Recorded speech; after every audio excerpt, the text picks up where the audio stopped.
মার্কিন president Donald ট্রাম্পের শুল্ক আরোপের ঘোষণায় ঝড় বইছে বিশ্ব অর্থনীতিতে। এরই মধ্যে বিশ্বের কয়েকটি দেশের শেয়ার বাজারে পড়তে শুরু করেছে এর নেতিবাচক প্রভাব। মার্কিন শেয়ার মার্কেট ধসের পর এবার এশিয়ার বাজারও হাঁটছে একই পথে। সোমবার সকাল থেকে এশিয়ার শেয়ার বাজারগুলোর দর নিম্নমুখী। দরপতন হয়েছে জাপানের নিক্কি, হংকংয়ের হেংসিং শেয়ার মার্কেটেরও। অন্যদিকে একই পরিস্থিতি ভারতের শেয়ার বাজারেও। দেশটির ৫% কমেছে শেয়ারের দর। টাটা মোটরসের শেয়ার কমেছে ১০%। তবে তাইওয়ানের শেয়ার বাজার শুক্রবার বন্ধ থাকায় শনি ও রবিবার কিছুটা চাঙা ভাব থাকলেও সোমবার সকাল থেকেই তা আবারও নিম্নমুখী। আইফোনের চিপ মেকার TSMC ও ফক্সকনের যৌথ শেয়ার কমেছে 10%। তবে যুক্তরাষ্ট্রের আরোপ করা শুল্ক কমাতে ইতোমধ্যেই মার্কিন পণ্যের উপর থেকে শুল্ক কমিয়ে নেওয়ার ঘোষণা দিয়েছে তাইওয়ানের প্রেসিডেন্ট লাই চিং। বান্ডেল থাকলে প্রতি সেনমানিতে টাকা বাঁচবে। বিকাশ সেনমানি বান্ডেল কিনে জিতুন প্রতি লেনদেনে।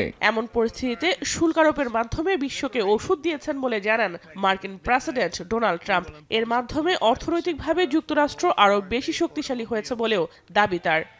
Our country has gotten a lot stronger and eventually it'll be a country like no other. It'll be the most dominant country economically in the world. I don't want anything to go down, but sometimes you have to take medicine to fix something.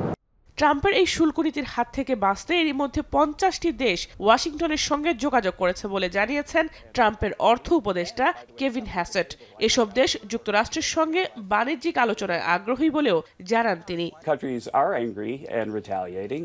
And by the way, coming to the table, I got a report from the USTR last night that more than 50 countries have reached out to the president to begin a negotiation. But they're doing that because they understand that they bear a lot of the tariff.